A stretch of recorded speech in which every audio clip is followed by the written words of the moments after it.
Hello my friends, this is Earth versus Mankind for weather and disasters news.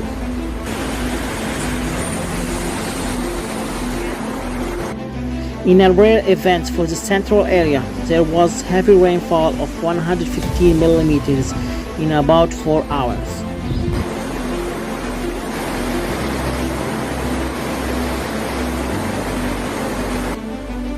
This led to flooding in many city streets, and some families needed rescuing.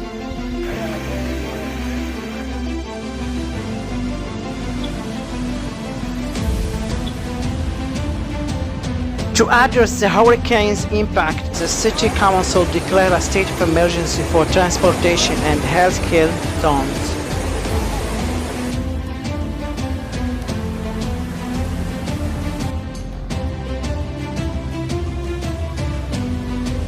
Emergency teams are working hard to help and support affected people.